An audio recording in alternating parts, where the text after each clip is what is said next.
Aujourd'hui, je vais parler de this false question of should you feel bad spending on experiences like travel versus some mid to long-term desire to save for early retirement. I mean, one's only young once, right?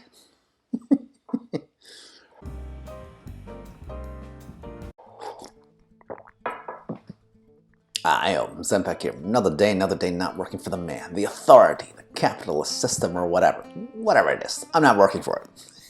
I've won at life. Okay, that sounded weird, right? Still alive, so I suppose the better term would be a winning booyakasha.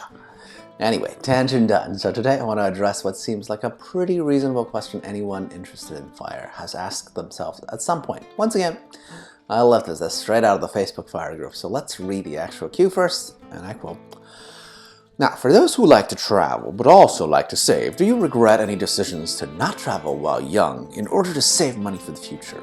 I want to save for the future, but I also want to live life while I'm still relatively young." End quote. Seems fair, but immediately I'd say it's not exactly true, right? There isn't a choice here. Why can't one do both? There's also a bit of common youth bias here, right? Want to live life while young? I mean, seriously, do young people think older people can't walk or whatever? What kind of fancy, extensive traveling are young people doing that they can't do in the next decade or two? Okay, getting off track.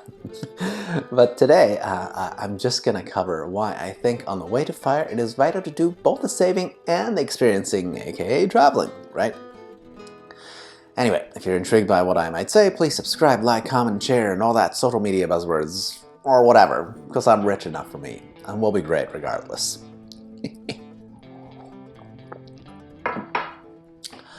On that point number one, traveling is just not that expensive.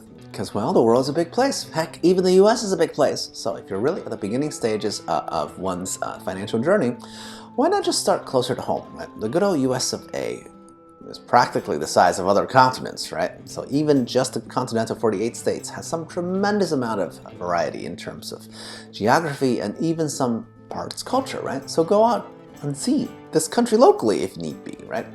And then branch out to maybe Latin America and cross the ocean only if you can easily afford the trip, right? Traveling is so beneficial because it opens up the eyes of youth, really. I get it. Not everyone's lucky enough to have done it as children. And I would never say, hey, skimp on travel just to save. In fact, I'd argue traveling gives everyone perspective, right? You go see how simply people in other parts of the world live, and maybe will feel more inspired to reach your fire goal. Now, I get why some people might insist that travel is some super expensive hobby because they're fooled by Instagram and social media post-travel. Okay, let me be clear. Amenities at a five-star resort do not matter. Why go around the world just to be pampered, okay? Traveling for me is about exploration. Leave that to a hotel. Who cares what the room looks like? You're out in the world to see the world.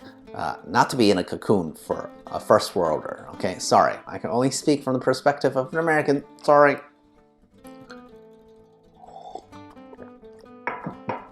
Now, on the reverse side, obviously, savings rate is crucial for fire, right? But I would never ever ask anyone who wants to retire early to stop living, okay? Obviously, I do not personally think the whole living while relatively young argument is valid. No difference as to what anyone's age is. So long as someone's healthy, they should always be living, right, in the sense the OP is using the word. My point is, anyone who can save aggressively must understand what their end goal is, right? Who the heck saves only for the sake of saving? That would make you a miser, right? That's a horrible way to live. Don't be like Scrooge McDuck and try to build a vault of gold coins to swim around in, okay? It'll hurt. Trust me, metal is not that comfortable against your skin. So for most people, keeping that focus on saving is difficult unless you have some type of reminder of where you want to actually end up in the long run. So splurge on travel or experiences or whatever it is that brings you joy every year. Just to be sure to splurge on things that really actually matters to you. That is crucial to keep people on track, right?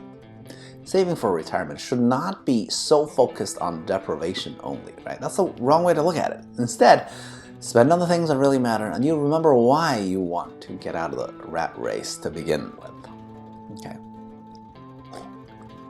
Oh, finally, I do want to poke a hole in the theory that somehow travel and/or experience somehow superior, the superior way to spend money on, right, over objects, right? I love traveling, I do, but it's not the end-all be-all. Like I said, my general advice is simply some things are worth splurging on, so long as we do so conscientiously, right? But the thing to spend on could be things as well, right? It's not only experiences that are good, because that line is blurry. I'll give you an example, right? If I splurge on some fancy pickleball paddles that I may or may not have done recently, now, is that just an object and therefore not as good as an experience? But yes, I can use that to derive a lot of joy from playing the game of pickleball with a community that shares my joy. So the object somehow relates to a series of experiences as well, right?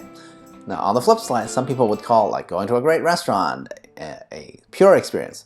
That's true, but in the same food or drink category, others I've met will collect fancy bourbon that they then never drink and just keep it on the shelf, making the value of that purchase questionable at best, right? My point is, functionally, the only difference between stuff and experience is what you get out of it. Maybe even the process of just shopping and looking for things could scratch an itch, like in your mind. After all, it is the journey and not the end goal that matters, right? So, if you get anything out of this clip, I hope it's that while saving is important, having a good balance is doubly so, right? Splurge on travel if that's your cup of tea. But it is essential to have an outlet so people don't get burned out on a long journey of saving for FIRE, right?